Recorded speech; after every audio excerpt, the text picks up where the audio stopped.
Như đã hứa, có một số bạn muốn mình hướng dẫn về cách chèn text và làm cho nó di chuyển cái text ở trong video, và hôm nay mình sẽ hướng dẫn các bạn. Nó rất là nhanh thôi, rất là đơn giản, và bây giờ các bạn có thể làm nó giống như kiểu như này.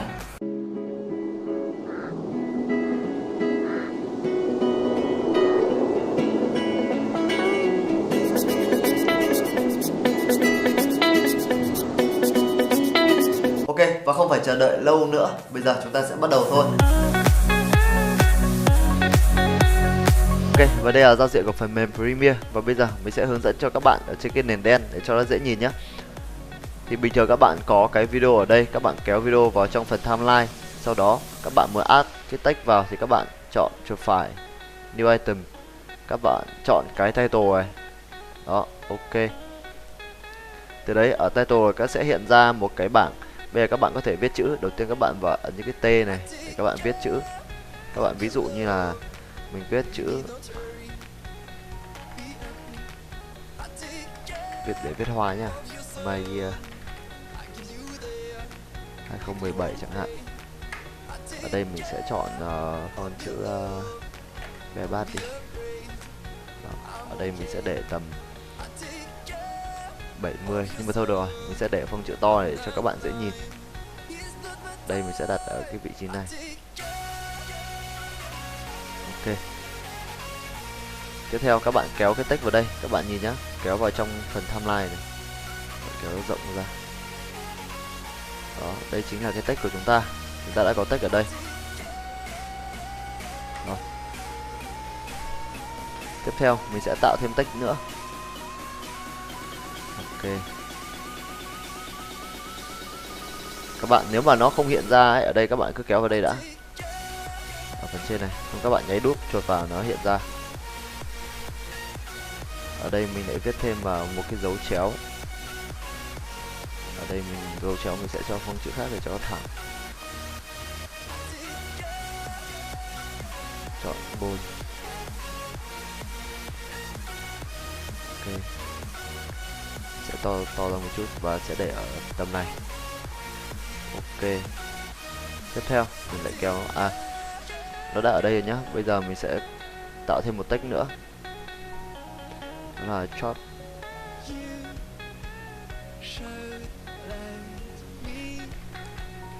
Mình lại chọn phông bé bát. Ok. Sau đó các bạn để vào phần này. Ở đây các bạn có thể căn. Đó, ok. Các bạn kéo vào trong này. Phần căn chỉnh thì các bạn có thể làm sau nhé. Mình đây đang làm ví dụ ở đây để cho các bạn biết cách chèn text vào đã. Đó, đầu tiên vậy là đã xong cái phần chèn text. Bây giờ chúng ta sẽ cùng cho tất cả những cái này lui sang một chút.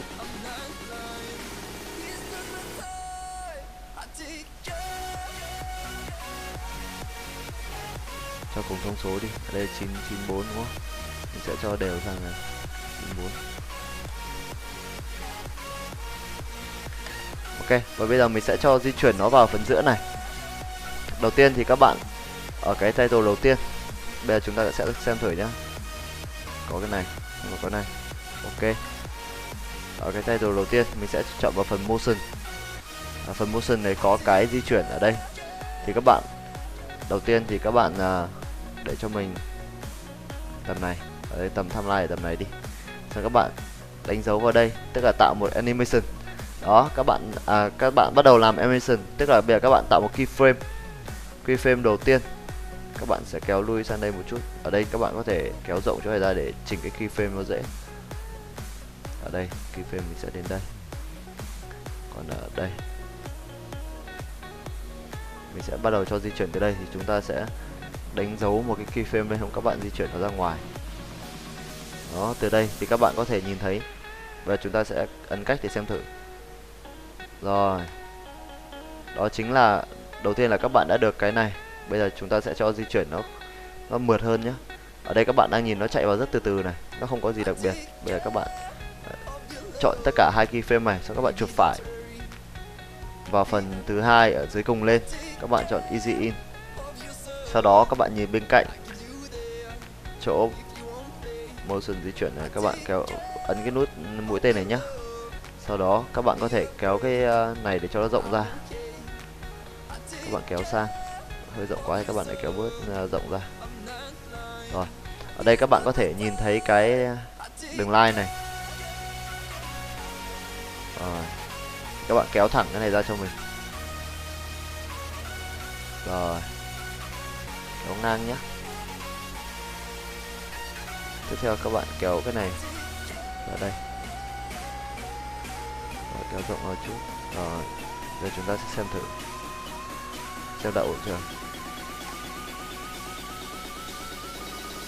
Chưa được. Ở đây chắc là chúng ta phải để xuống bên dưới như này. Các bạn xem thử. Đó, các bạn có thể thấy nó đi dần từ từ ra, sau đó là phanh lại. Các bạn nhìn nhá. Đó, đã xong một cái. Tiếp theo là cái này. Ở đây mình sẽ cho cái dấu này nó mở dần ra. Thì ở đây các bạn tìm cho mình ở phần đây nhé, các bạn tìm cho mình ở phần effect, các bạn tìm cái circle này. Đó, các bạn nhìn đấy. Các bạn kéo vào cái title thứ hai này. Ở đây các bạn thấy hiện ra cái circle bên này, các bạn chọn chế độ hòa trộn stencil alpha này. Sau đó các bạn nhìn thấy một cái đấy, cái điểm ở đây, các bạn kéo vào phần này. Đó. Tiếp theo các bạn ở đây là có cái độ to nhỏ của cái hình tròn đó. Mình có thể để lại chế độ bình thường, các bạn nhìn thấy nhá. Cái hình tròn đây này, chế độ to nhỏ này. Đó. Thì ở đây mình để chế độ hòa trộn này là để nó ở cái dạng giống như ở trên Photoshop. Nó có một cái kiểu là nó chỉ che mỗi cái dấu này thôi đấy. Ở đây các bạn nhìn nhé. Rồi các bạn cho nhỏ lại. Ở đây 13. Sau đó các bạn đánh dấu vào đây để tạo keyframe. Tiếp theo là cho đến tầm này. Đến tầm này này thì mình sẽ mở nó ra, thì các bạn cho to hình tròn này ra thì nó mở cái này ra. Rồi xong các bạn lại xem thử. Đó, ở đây nó hơi chậm thì mình kéo lui vào. Thêm một tí nữa. Đó, bây giờ chúng ta chuột quét tất cả hai keyframe này. Xong các bạn chuột phải, lại chọn Easy In. Xong các bạn mở phần này ra, các bạn làm như vừa nãy. Đây, các bạn lại kéo sang đây, kéo hết cỡ nhá. Đừng để nó thấp xuống dưới này, mà các bạn hơi check lên một chút. Ở đây các bạn kéo lui xuống đây để cho nó cong hình như này. Rồi, bây giờ chúng ta xem thử. Đó, bây giờ chúng ta xem từ đầu nhá. Bắt đầu. Đó, nếu hơi chậm thì các bạn kéo lui cái title 3 này sang. Đó, xem thử. Rồi, vẫn hơi chậm, mình lại kéo lui sang nữa. Đó, tiếp theo là hiện cái này ra. Hiện cái này ra thì mình sẽ chọn chế độ là hiện từ từ, chứ không hiện cho di chuyển nữa. Thì các bạn lại vào đây, các bạn nhìn vào phần opacity này, các bạn đánh dấu cho mình ở đây để tạo một keyframe, các bạn cho về 0. Tiếp theo đến đây các bạn cho về 100%, nó sẽ sáng dần lên.